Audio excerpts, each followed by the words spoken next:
Interviews and insights with the biggest names in Canadian baseball. This is the CBN Podcast.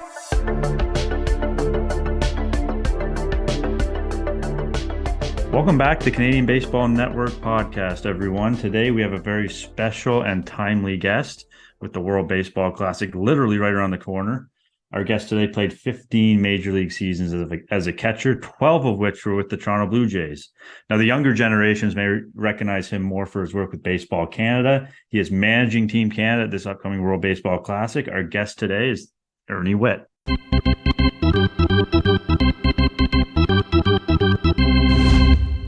We're very excited to welcome to the show the manager of Team Canada for the 2023 World Baseball Classic, Ernie Whitt. Ernie, welcome to the show. Oh, thank you. Good to be here. So I want to start, obviously the Classic is right around the corner, but let's kind of jump back to the roster announcement. Can you just kind of give me your initial impressions when you saw the finalized roster for the team? Well, I mean, there's some players that are not on it that I wish were on it. But again, it goes to, that's their decision to make. And, we sit down and we have a depth chart and we talk about the players that we'd like to have on the team. And we invite them to play, and then it's in their hands whether they want to do it or not. If we had all the players that are playing Major League Baseball, that are Canadian, we would have a pretty good team. We could compete, but some people choose not to, and that's their option, and I respect that. But it is disappointing at times. When you reach out to a player, is there a certain amount of time that you kind of give them to get back to you of whether they want to participate or not? Well, most of the guys that we reached out to that have big league service time, we reach out probably 3 months in advance, and some are excited right away, and then all of a sudden they start thinking about it, and their situations change. They might sign with another team. They may not be feeling right at the time. They think maybe it's too much too early for them to take on this challenge. And again, we invite them and we try to put the best team forward. The one thing that I've always have said is that I want a player that wants to play and is committed to it 100%. If there's any doubt in their mind, then I'd rather them just stay with their camp or decline the invitation. When you're making these decisions and going through that depth chart that you mentioned, how involved are you as a manager in the actual selection of the team, as opposed to somebody like Greg Hamilton having his say and so on? Well, Greg he does all the legwork. There's no question about it. Greg and I have been working together over 20 years now, and we kind of have a feel. We are on the same page with a lot of stuff. And, he's the one that has seen these players more than I have. And he's the one that, he understands the culture that I try to create in the clubhouse and with the players. And he's outstanding at putting it together. But again, there is discussion that goes on. Especially when you get down to the bottom half of the rosters, like what is going to, do us better. And like this year, we've talked about, having maybe 15 pitchers. In the end, we decided we're going to have 17 because we have like 3 or 4 that haven't pitched in a year or two. And we don't know whether they're going to be able to hold up for the tournament. So we just took caution on the side of taking an extra 1 or 2 pitchers instead of position players. Yeah, so you look at you mentioned, it may not be the right time for certain players given spring training and they may be with a new team or, seeking a new contract, whatever the case may be. I don't want to talk too much about the guys that aren't here, but do you think that March is the right time for this tournament? Absolutely not. Okay.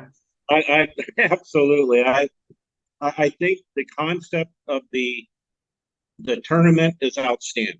I really do. There's so much passion and pride that goes into every player that plays on that team because they've got their country on their chest. Unfortunately, you really don't have the true sense of baseball with a lot of players because March, there's pitch limits that you have to have. We have restrictions from organizations, not only with the MLB pitch limits, but organizational pitch limits or innings played by a position player. So again, all that comes into play where I think if we had it, mid-season, July, I think that would work out the best. That's interesting because when I think about it, I always question whether March is the right time, and nobody asked me, and rightfully so. But I was thinking maybe after the season, but I never really think about in season, kind of like an Olympic break for hockey. But that's an interesting concept. You think that would be probably ideal as far as having guys ready to go and kind of more in a more traditional manner? I think that would be ideal, but again, it's a tricky part of it is that you're now putting MLB on pause for say, they've expedited this tournament this time for like 10 days. So you'd have to pause MLB, 10 days during the middle of the season. And I don't know whether the owners would want to do that or not. Yeah, I mean, there's a lot that would definitely go into that as well. And you kind of segued me into my next question. How difficult is it to manage a team like this, manage the players' team's expectations, manage the players' expectations, all while trying to win on the world stage? Well, it is challenging to say the least. It is very challenging. My job and my staff's job is to take the players are on our team and continue to prepare them for their season. There's no question that they're in spring training. They're trying to get themselves in shape to prepare for the upcoming season. So there's a lot of extra work going on pre-game and post-game just to get these guys ready to go. Jumping kind of ahead now to this roster, who are some of the guys that you're really looking forward to seeing on the world stage that maybe you've seen before, but you're just excited to see again, or some guys that you may not have seen that you'll get to see play in person? Freddie Freeman is outstanding. He was with us at the last Classic and a tremendous leader. And his presence in the clubhouse is outstanding. If you go around the infield, I had Julian probably, I think like 4 years ago, just right after he signed out of college, and then he hurt his arm, his elbow. So I haven't really seen him in competition. And everything I hear, he's really pretty good offensive player, and he's improving on his defense. Otto Lopez has played for us before. He's with the Jays organization. I've got him penciled in to play shortstop. He's so versatile; he could play any place. He played with us a few years back at one of our Pan Am games or qualifier, and he did a great job for us. So the first time player this year for us is Abraham Toro. Also, he's probably going to play third base because Charlie LeBlanc had some injuries, some issues with his health. He had to remove himself from the roster. So we're going to move Toro over to third base.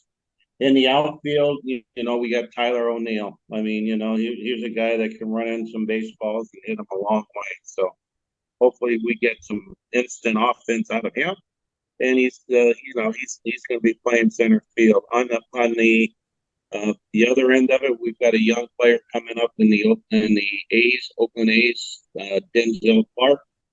I'm looking forward to watching him play, and he's known for his defense, and looks like he's swinging a bat well right now with Oakland. So hopefully he'll add on to it also. I'm gonna forget. I don't want to forget the most important part: the catcher.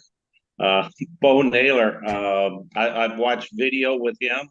I've seen him play a couple of games on the junior program. He's progressing extremely well with Cleveland, and I'm looking forward to watching him catch also. So it's funny you mentioned Naylor, Denzel Clark, Owen Casey is another young guy, Edward Julian. How important is that for team from Baseball Canada's perspective to have these guys get this experience, especially with some of the guys that aren't here? Obviously, they're going to be thrust into positions that maybe they weren't intended to be at the outset, if everything went according to plan. But how important is that as far as the next generation of Canadian talent? Oh, it's extremely important. I mean, again, you try to create a culture in your clubhouse and on your team. And, we're in the process now where we have some older players. Now we're bringing in some younger players. Hopefully they'll have a great experience with the WBC, not only with this tournament, as you said, moving forward. I mean, this is a great great learning experience for them. And, hopefully they'll take it and run with it. And then we'll see what happens as we go farther down the line. On the flip side of that, you have guys like John Axford, Adam Lowe, and Scott Matheson. What kind of went into making, having that veteran presence? How important was that in the mix as far as the roster? And what are you kind of expecting out of the older guys on the roster? Well, they're a part of the team where they're not affiliated with any organization right now. I have to throw, Lowen or Axford, 2 or 3 innings. If he doesn't go over that 65 pitch mark, then we're good. They may need 1 day or 2 days off at the most. So there's no restriction with those guys, but they bring a ton of experience. With the young kids, hopefully they'll be around them and slow that wheel down that goes really extremely fast in those young kids' heads. So we try to slow that down, and hopefully they learn by the experience these guys have already gone through. And now, a word from the Baseball Zone, as their 20th annual Baseball Zone Swing in a Spring March Break Baseball Camp is coming soon. TBZ welcomes all players aged 5 to 13 years old to join the Zone's coaches for some baseball fun. They can develop skills while also having fun and, of course, appreciating the great game. So get out of the house and join the Baseball Zone the week of March 13th to 17th. Now back to the interview. So this team obviously comes together quickly. How important is building team chemistry and having the older and younger guys kind of create that culture that you want to see in such a short time span? To me, it's extremely important. I want them mentally prepared to play the game. And, we might be the underdogs, but even though we're the underdogs, most countries know that they've got to fight underdogs. Our challenge is putting our players in a position where they're going to be successful, enjoy it, gain the experience, and they'll know that they played extremely hard during the whole tournament. We've talked about the team, the roster. Let's talk a little bit about you. This is your 5th time managing Canada, the World Baseball Classic.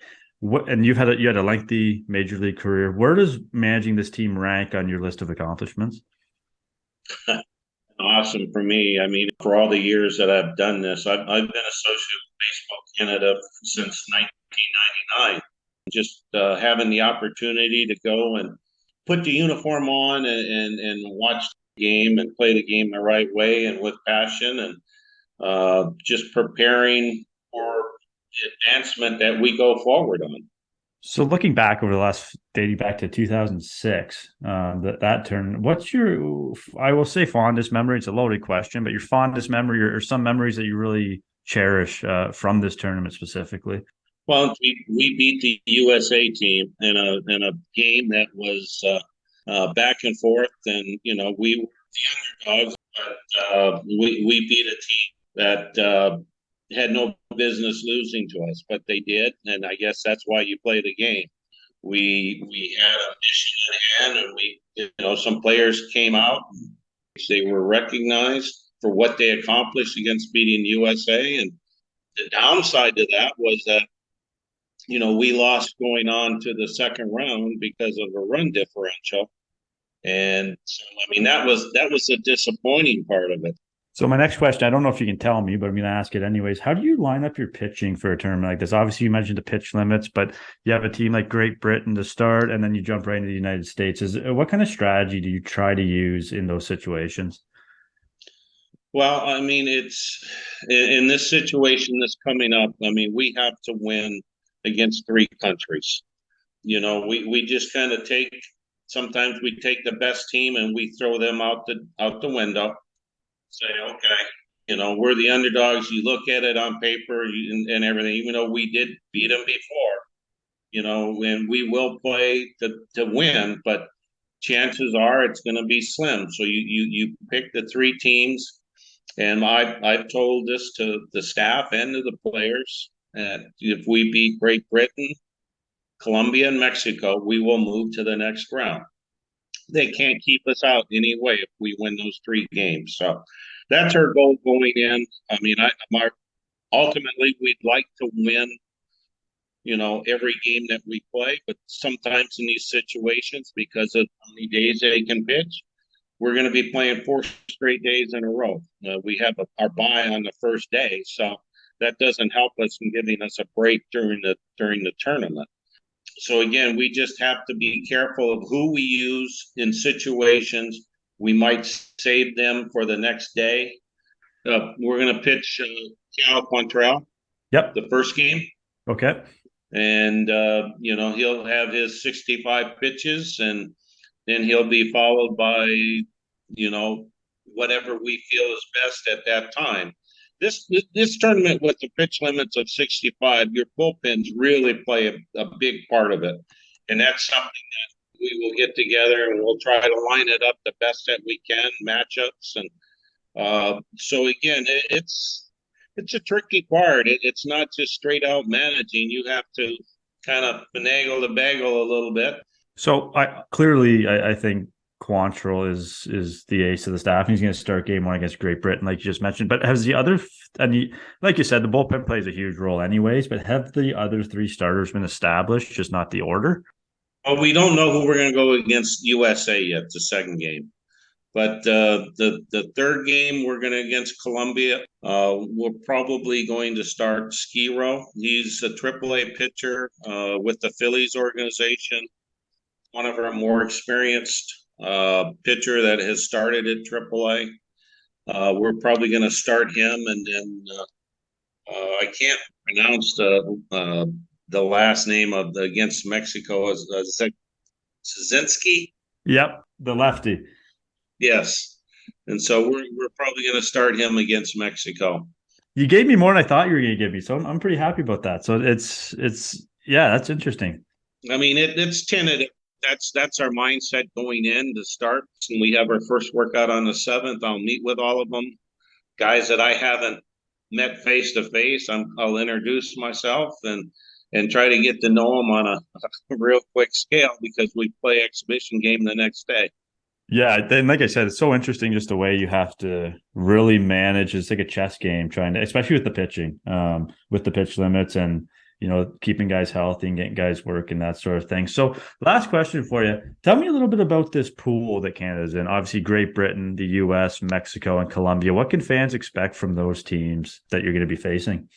Well, again, Great Britain is an unknown. I mean, you can't take any team lightly in these tournaments. I mean, that sometimes when you're playing teams, you're so-called you're the favorite. Those are the most, I guess, challenging ones for a manager because you have to get your team up and prepared and keep stressing to them that every game is important, that this is a sprint, not a marathon. Well, I know Canadian baseball fans are really looking forward to it. And Ernie, I appreciate you taking the time out of your schedule. I know you're excited for this tournament. You're fifth, and we wish you the best of luck. Thank you. I can't wait. Well, that was a fantastic conversation. And if that doesn't get you excited for the World Baseball Classic, Jackson, I don't know what will. Yeah, he was a really great conversation there with Ernie. We really appreciate his time. What an honor for us to get him on this show. And yeah, he was really candid about some of the things that are going to be happening with this roster. Many of the players that aren't there as well. And, I think he made some really good points regarding, you don't have to beat the US. You just got to beat Great Britain, Colombia, and Mexico. That's something that we touched on too. And he also mentioned the bye on the first day of the tournament not being quite as ideal. A really open and interesting conversation with Ernie and gives us a real sense of kind of where they're at heading into the tournament here.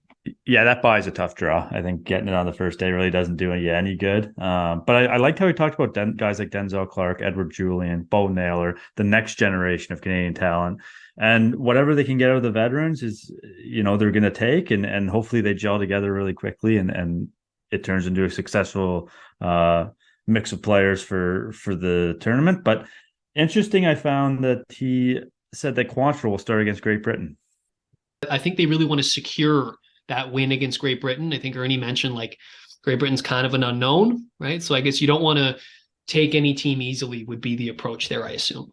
Yeah, I think he's right. You got to, if you beat Great Britain, Colombia, and Mexico, you're moving on. It doesn't matter. You need to win those 3 games. In the US, you go for the upset. But the coverage for the World Baseball Classic, obviously being the Canadian Baseball Network, is not going to stop here.